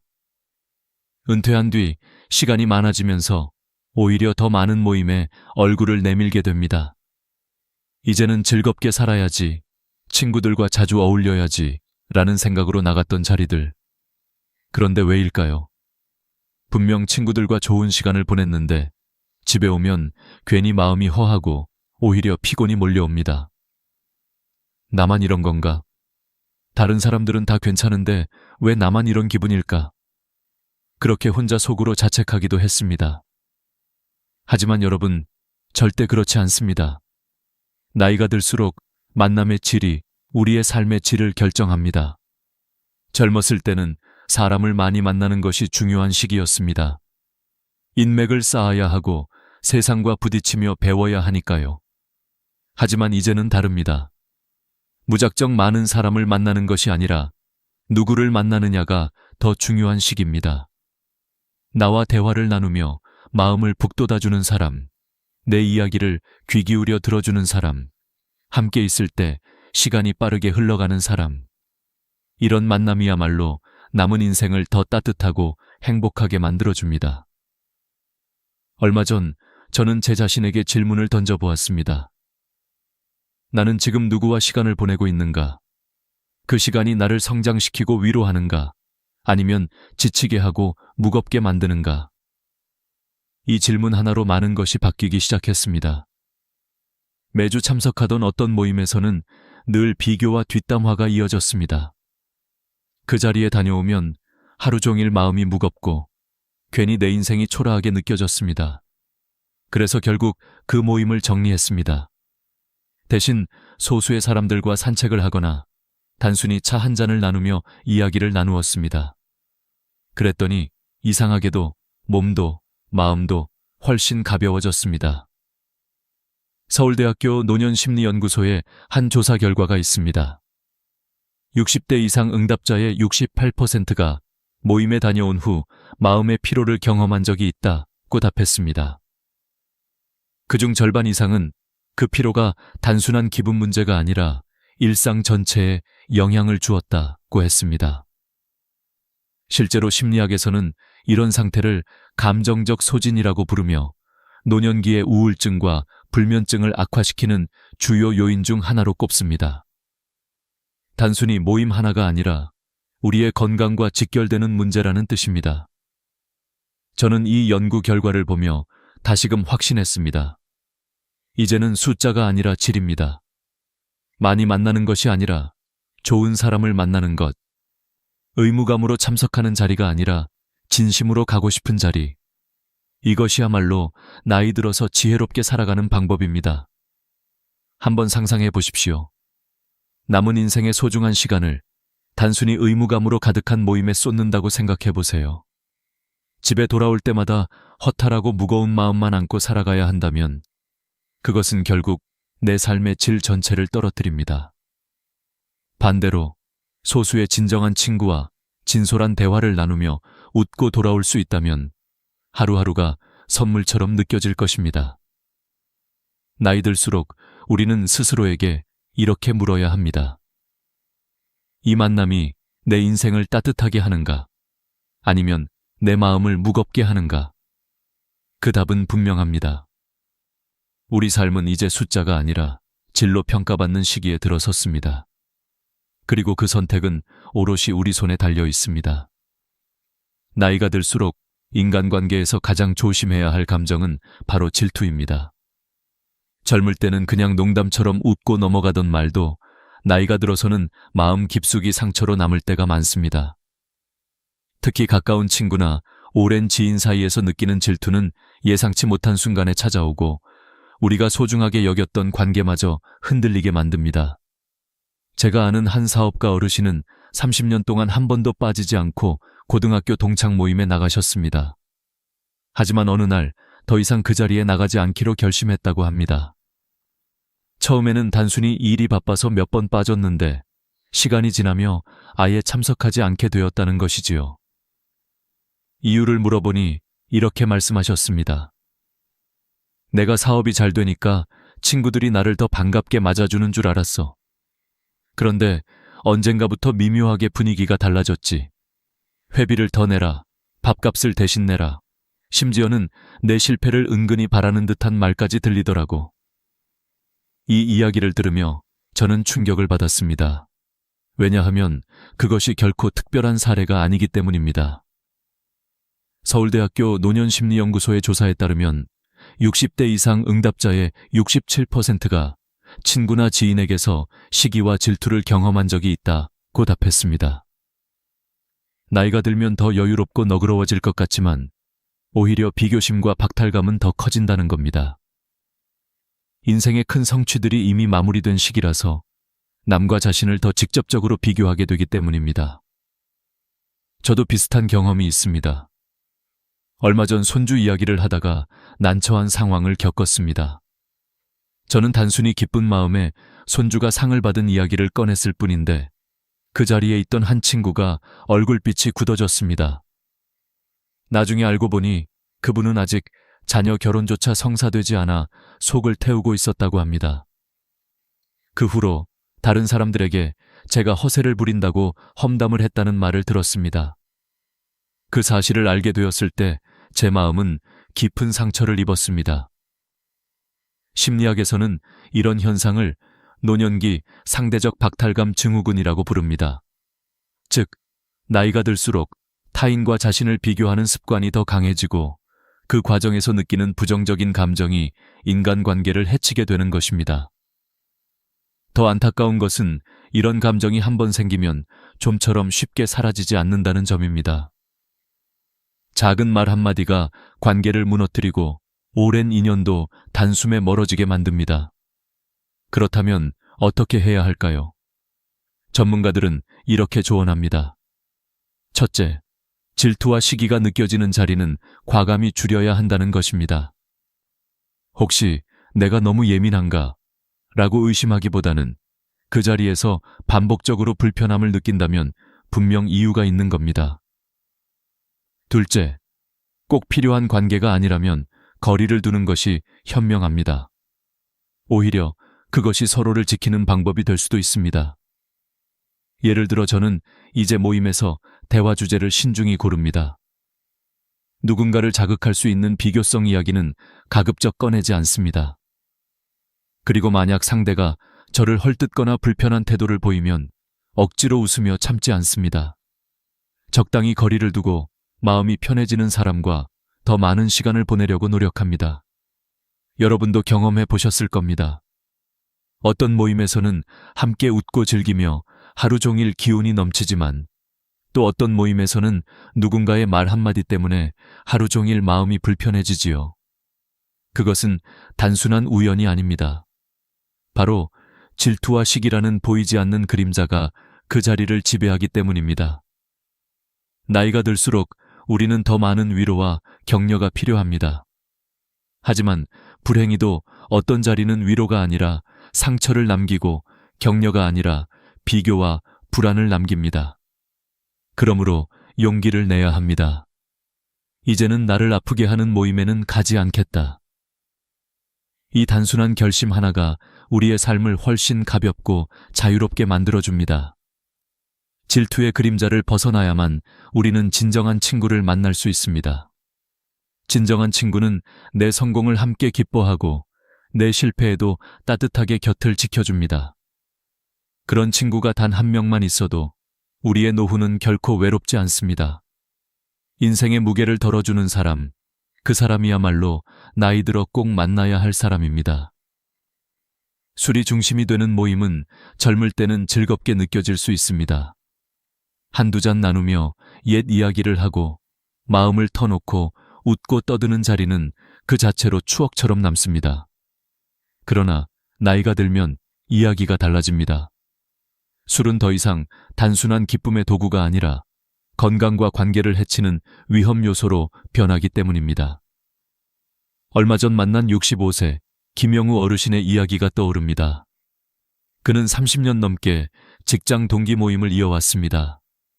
처음에는 한두 잔 기울이며 추억을 공유하는 그 시간이 정말 소중했다고 했습니다. 그러나 어느 순간부터 모임에 다녀오고 나면 마음이 상처투성이로 남았습니다. 고혈압 약을 먹고 있다고 말했더니 그럼 술도 못 마시냐? 별것도 아닌데 라며 비웃는 소리를 들었습니다. 결국 분위기에 밀려 억지로 술을 마셨다가 응급실까지 가게 되었습니다. 그 이후로 그는 술자리가 두렵다고 고백했습니다. 이런 일은 결코 예외가 아닙니다.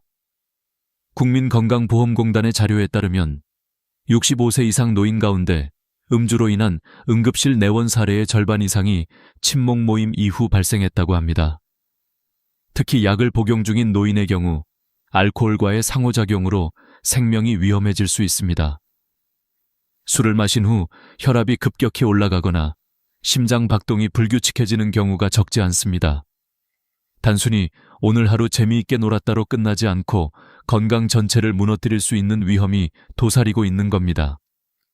게다가 술자리는 건강 문제뿐만 아니라 인간관계에도 악영향을 줍니다. 술이 들어가면 평소 하지 않던 말들이 튀어나옵니다. 젊을 때는 대수롭지 않게 넘길 수 있었지만 나이가 들면 그 말 한마디가 돌이킬 수 없는 상처로 남습니다.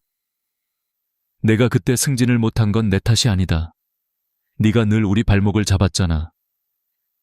술잔을 기울이며 오가는 대화 속에 묵혀두었던 감정이 터져나오고 모임은 어느새 즐거움이 아니라 갈등의 장이 됩니다. 다음 날이면 후회하지만 이미 던진 말은 주워 담을 수 없고 관계는 조금씩 금이 가게 됩니다. 은퇴 이후 술자리는 더 길어지고 더 자주 열리게 됩니다. 아침 출근에 대한 부담이 없으니 밤늦게까지 이어지기 쉽고 결국 다음 날은 온종일 피로와 후회 속에서 보내게 됩니다.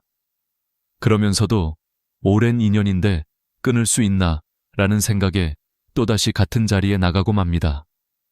그렇게 악순환이 반복되는 것이지요. 하지만 꼭 그렇게 살아야 할까요? 요즘에는 술을 대체할 수 있는 다양한 모임이 생겨나고 있습니다. 아침 산책 후 함께 커피를 나누는 모임, 주말마다 등산하며 도시락을 나누는 모임, 그림을 그리며 차를 마시는 모임 등이 있습니다. 처음에는 다들 술 없이 무슨 재미가 있겠냐고 의심했습니다. 하지만 오히려 술이 없으니 대화가 더 깊어졌습니다. 진심 어린 이야기가 오가고 다음날 개운하게 일어나며 서로의 얼굴을 떠올리면 미소가 절로 지어집니다. 저도 직접 경험해 보았습니다. 어느 날 오래 알던 친구들과 오늘은 술 없이 만나자고 제안했습니다. 대신 좋은 카페에 가서 따뜻한 차를 마시며 이야기를 나눴습니다. 놀랍게도 그날은 평소보다 훨씬 더 많은 대화를 나눴고 서로의 속마음을 깊이 알게 되었습니다. 무엇보다 다음 날 아침 피곤함이 아니라 상쾌함으로 하루를 시작할 수 있었습니다. 전문가들도 말합니다. 술을 끊는 것이 단순히 건강을 위한 선택이 아니라 관계를 지키기 위한 지혜라고요. 정신이 맑을 때 나누는 대화는 더 오래 기억에 남고 서로에 대한 이해와 존중을 키워줍니다.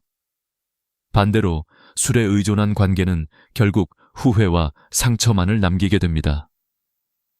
여러분도 스스로에게 물어보십시오. 지금 가고 있는 모임은 나를 웃게 하는 자리입니까? 아니면 술잔에 의존해 겨우 이어가는 자리입니까? 만약 후자라면 이제는 결단할 때입니다. 술 없이도 충분히 행복할 수 있다는 것을 경험해 보셔야 합니다. 그것이야말로 나이 들어 더 건강하고 평안한 노후를 살아가는 길입니다. 술자리는 순간의 즐거움으로 보일지 몰라도 결국 우리의 몸과 마음을 갉아먹습니다. 하지만 맑은 정신으로 나누는 대화는 우리의 관계를 더 깊고 단단하게 만들어줍니다. 진정한 우정은 술잔 속에 있는 것이 아니라 서로의 마음을 나누는 그 따뜻한 시간 속에 숨어 있습니다. 나이가 들수록 사람과의 만남에서 가장 힘든 순간은 몸은 멀쩡한데 마음이 지쳐버리는 때입니다. 집에 돌아오는 길에 괜히 피곤하고 이유 없이 한숨만 나오는 경험 말입니다. 사실 그 원인은 분명합니다. 바로 우리의 에너지를 빼앗아가는 사람들, 흔히 에너지 뱀파이어라고 불리는 존재들 때문입니다. 얼마 전 상담을 해준 68세 이은정 어르신의 이야기가 있습니다. 그는 노인대학에서 사귄 한 친구 때문에 오랫동안 고민에 시달렸습니다. 처음엔 그 친구가 참 열심히 사는 사람이라고 생각했습니다. 하지만 시간이 지날수록 만날 때마다 기운이 쭉 빠져나가는 걸 느꼈다고 합니다. 대화를 나누고 돌아오면 몸은 쉬었는데도 머리와 가슴은 무겁게 짓눌린 듯 피곤했다고 고백했습니다. 서울대학교 노년학 연구소의 조사에 따르면 65세 이상 노인의 78%가 정기적으로 참석하는 모임에서 감정적 소진을 경험했다고 합니다. 단순히 기분이 나빠지는 정도가 아니라 만남 후 며칠 동안 우울하고 무기력해지는 경험을 한다는 겁니다. 연구 결과는 더 충격적입니다. 이런 감정적 소진이 반복되면 면역력이 급격히 떨어지고 우울증이나 불면증 같은 정신적 질환은 물론 심장질환 같은 신체적 문제로도 이어질 수 있다는 것입니다. 그렇다면 에너지를 빼앗는 사람들은 어떤 특징이 있을까요? 첫째, 대화가 언제나 자기 이야기로만 가득합니다. 우리 아들이 어떻고, 우리 손주가 어떻고, 상대방 이야기는 아예 귀에 들어오지 않는 듯 행동합니다. 한 번은 이은정 어르신이 병원에 입원했던 이야기를 꺼냈더니 그 친구는 대뜸 자기 손주가 영재교육원에 들어갔다는 자랑으로 말을 바꿔버렸습니다. 그 순간 이은정 어르신은 크게 서운했고 이후 그 대화는 마음속에 깊은 상처로 남았습니다. 둘째, 늘 부정적인 이야기를 꺼냅니다.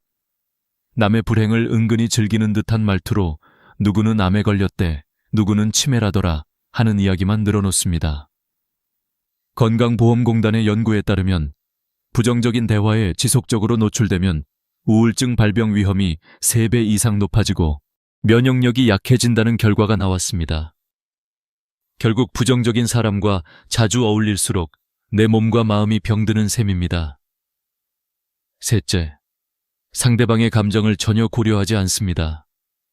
아직 자녀가 취업하지 못해 속상한 친구가 있는데도 자기 아들이 대기업에서 큰 돈을 번다는 이야기를 매번 반복합니다. 그 친구가 얼마나 상처받을까라는 배려는 전혀 없는 겁니다. 결국 모임에 나간 사람들은 기운을 얻기는커녕 점점 더 지치고 불편해집니다. 저 역시 이런 경험을 여러 번 했습니다. 모임에서 어떤 분과 대화를 나누고 나면 대화 자체는 길지도 않았는데 집에 와서 이상하게 무겁고 우울했습니다. 나중에 곰곰이 생각해보니 그분은 늘 자기 이야기만 하고 제 말에는 관심이 없었던 겁니다. 나의 기운은 그에게 흘러들어갔고 그는 그것을 에너지처럼 삼킨 것이었습니다. 그렇다면 우리는 어떻게 해야 할까요? 첫째, 자신의 감정에 솔직해야 합니다. 모임 후에 마음이 유난히 피곤하고 무거워진다면 그것은 신호입니다. 둘째, 거리를 두는 용기를 가져야 합니다. 괜히 관계가 틀어지면 어쩌나 하는 두려움 때문에 억지로 계속 만나면 결국 잃는 것은 내 건강입니다. 셋째, 나에게 긍정적인 에너지를 주는 사람을 의도적으로 찾아야 합니다. 함께 있으면 기운이 나고 돌아올 때 마음이 가벼워지는 사람, 그런 사람과의 만남은 삶 전체를 밝게 비춥니다. 미국 하버드 대학교의 장기 연구에서도 같은 결과가 나왔습니다. 행복한 노년을 결정짓는 가장 중요한 요인은 돈도 명예도 아닌 좋은 인간관계였습니다. 그 관계란 곧 서로의 에너지를 나누며 긍정적으로 성장할 수 있는 관계를 뜻합니다. 여러분, 이제는 결단할 때입니다. 내 에너지를 고갈시키는 사람들과의 만남을 줄이고 내 삶을 풍요롭게 만드는 사람과 시간을 보내는 것. 그것이야말로 진정한 지혜입니다. 우리에게 남은 시간은 결코 길지 않습니다. 그렇기에 더더욱 소중한 에너지를 낭비해서는 안 됩니다. 에너지를 지켜야 삶이 빛나고 긍정적인 사람과 함께할 때 우리의 노후는 따뜻하고 평안해질 수 있습니다. 나이가 들수록 더욱 중요해지는 것은 바로 품격입니다. 세월이 흘러 머리카락이 휘어지고 주름이 늘어나도 사람 사이에서 지켜야 할 태도와 존중은 결코 사라져서는 안 됩니다. 그러나 안타깝게도 현실에서는 그렇지 않은 경우가 많습니다. 나이가 들면서 오히려 더 무례해지고 품격을 잃어가는 사람들을 우리는 종종 마주하게 됩니다. 얼마 전 71세 이은미 어르신의 이야기를 들었습니다. 그는 10년 넘게 다니던 동호회를 결국 그만두었다고 했습니다. 이유는 단순했습니다. 처음에는 그분이 솔직하고 꾸밈 없는 성격이라고 생각했어. 그런데 시간이 지나면서 알았지. 그건 솔직함이 아니라 무례함이었어. 한두 번은 이해하려고 했지만 반복되는 언행 속에서 결국 더는 견딜 수 없었다고 했습니다. 대한노인복지회의 조사에 따르면 70세 이상 노인의 주요 스트레스 원인 중 품격 없는 대화와 행동이 상위 3위 안에 든다고 합니다. 더 놀라운 것은 이런 스트레스가 단순히 기분 문제에 그치지 않고 혈압 상승이나 면역력 저하로 이어진다는 사실입니다. 즉, 누군가의 무례한 말 한마디가 우리의 건강까지 해칠 수 있는 것입니다. 품격 없는 사람들의 특징은 명확합니다. 첫째, 공개적인 자리에서 다른 사람을 비하하거나 조롱합니다. 지난번 한 모임에서는 어떤 회원이 옷차림이 초라하다고 공개적으로 지적하며 웃음을 샀습니다. 그 사람은 모임 내내 아무 말도 못하고 얼굴이 붉어진 채 자리를 지켰습니다. 그 장면을 본 많은 사람들은 불편했지만 정작 조롱한 사람은 대수롭지 않게 넘겼습니다. 그 순간 모임의 분위기는 차갑게 식어버렸습니다. 둘째, 자기 편의만을 우선합니다. 약속 시간을 자기 마음대로 바꾸고 모임 장소를 늘 자기 집 근처로 정합니다. 다른 사람들의 사정은 전혀 고려하지 않습니다. 이런 태도는 시간이 지날수록 모임 구성원들에게 피로감을 쌓이게 하고 결국 관계를 서서히 무너뜨립니다. 셋째, 남의 사생활을 무분별하게 퍼뜨립니다. 건강 문제나 가정사 같은 민감한 이야기를 함부로 다른 자리에서 말하는 경우가 많습니다. 한 번은 이은미 어르신이 조용히 공유했던 병원 진단 이야기가 며칠 뒤 다른 모임에서 모두의 입에 오르내린 적이 있었습니다. 그 일을 겪은 후 그는 더 이상 그 모임에서 어떤 말도 꺼낼 수 없었다고 했습니다. 심리학에서는 이런 현상을 노년기 탈제 증후군이라고 부릅니다. 오랜 세월 억눌러왔던 감정이 나이가 들면서 제어되지 않고 그대로 표출되는 경우입니다. 하지만 문제는 그런 무례한 행동 하나가 모임 전체의 신뢰와 존중을 깨뜨린다는 점입니다. 처음에는 나이 드신 분이니 이해해야지 하며 참습니다. 하지만 시간이 지날수록 무례는 더 심해지고 결국 소중하게 이어온 모임 자체가 무너져 버립니다. 저 역시 비슷한 경험을 한 적이 있습니다. 오래 다니던 모임에서 한 분이 제 외모를 두고 농담을 던졌습니다. 당시에는 웃어 넘겼지만 집으로 돌아오는 길에 그 말이 계속 떠올라 마음이 쓰렸습니다. 그날 이후로 저는 점점 그 자리를 피하게 되었고 결국 참석을 끊었습니다. 제 선택이 이기적인가 싶었지만 시간이 지나면서 오히려 마음이 훨씬 편안해졌습니다. 전문가들은 말합니다. 품격 없는 사람과의 관계를 과감히 정리하는 것은 이기적인 선택이 아니라 자기 자신을 지키는 현명한 선택이라고. 왜냐하면 노년기에 우리의 정신적 안정은 곧 건강과 직결되기 때문입니다. 존중이 없는 자리에서 아무리 오래 인연을 이어가도 결국 남는 것은 상처뿐입니다. 그러므로 우리는 이제 용기를 내야 합니다. 무례함을 당연시하는 모임은 정리하고 서로를 존중하고 배려하는 사람들과 시간을 보내야 합니다. 그렇게 할 때 비로소 우리의 노년은 품격 있고 풍요로운 시간이 됩니다. 진정한 품격은 돈이나 지위에서 나오는 것이 아닙니다. 상대를 존중하는 말 한마디, 배려하는 작은 행동 속에서 드러납니다. 여러분, 기억하십시오. 나이가 든 지금이야말로 품격을 가장 빛나게 해야 할 때입니다. 그리고 품격 있는 사람들과의 만남만이 우리의 노후를 따뜻하고 평안하게 만들어줄 것입니다. 우리는 평생을 살면서 수많은 모임을 경험합니다. 젊을 때는 친구들과의 모임이 단순히 즐거움의 장이었지만 나이가 들수록 그 모임은 우리의 건강과 인생 전반에 직접적인 영향을 끼치게 됩니다. 그 중에서도 특히 조심해야 할 모임이 있습니다. 바로 불필요한 지출을 강요하거나 무료라는 달콤한 미끼로 다가와 결국 우리의 노후 자금을 빼앗아가는 모임입니다. 76세 김정희 어르신은 최근 큰 피해를 입었습니다. 무료 온천 여행을 간다고 해서 따라갔는데 여행이 끝날 무렵 200만 원이 넘는 건강제품을 억지로 사야 했다는 겁니다. 공짜라는 말에 마음이 흔들렸던 것이 화근이었습니다. 실제로 통계청 자료에 따르면 작년 한 해 동안 노인을 대상으로 한 사기 피해액이 700억 원을 넘어섰다고 합니다. 특히 무료 체험, 무료 검진, 무료 관광 같은 이름으로 포장된 모임에서 피해가 집중적으로 발생했습니다. 이들은 매우 교묘합니다. 첫 번째 수법은 무료 건강검진입니다. 혈압도 재주고 당뇨 검사도 해주며 친절하게 다가옵니다.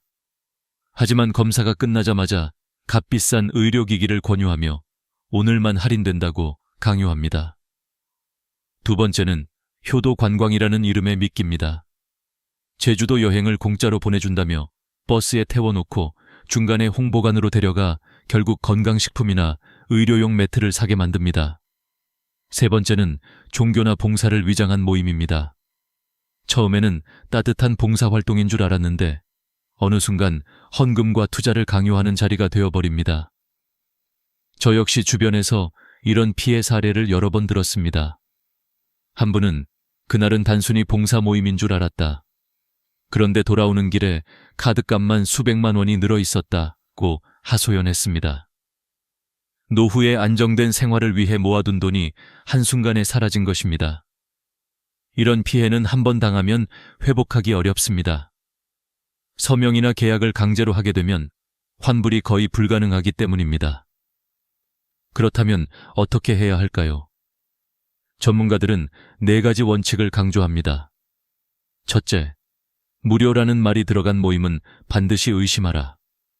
둘째, 물건 구매를 전제로 한 모임은 과감히 거절하라.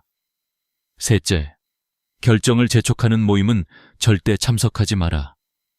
넷째, 큰 금액의 지출은 반드시 가족이나 지인과 상의한 뒤 결정하라. 특히 오늘만, 지금 바로라는 말이 나오면 그것은 위험 신호입니다. 저는 개인적으로 작은 습관을 들였습니다. 누군가가 권유하면 무조건 이렇게 답합니다. 생각해보고 결정하겠습니다. 단 한마디만으로도 강요를 피할 수 있습니다. 즉시 결정을 내리지 않는 것이 가장 안전한 방법입니다. 여러분, 우리의 노후 자금은 단순한 돈이 아닙니다. 그것은 평생의 노동과 땀, 그리고 인생의 결실입니다. 이 소중한 자금을 지키는 것은 곧 우리의 삶과 존엄을 지키는 일입니다. 그렇기 때문에 불필요한 지출을 강요하는 모임과는 단호히 거리를 두어야 합니다. 이제는 더 이상 의무감으로 모임에 나갈 필요가 없습니다. 남들의 눈치를 보며 억지로 자리를 지킬 이유도 없습니다. 노년의 지혜는 바로 아니요 라고 말할 수 있는 용기에서 시작됩니다. 좋은 모임은 우리 삶을 풍요롭게 하지만 나쁜 모임은 우리의 노후를 망칠 수 있습니다. 마지막으로 꼭 기억해야 할 것이 있습니다.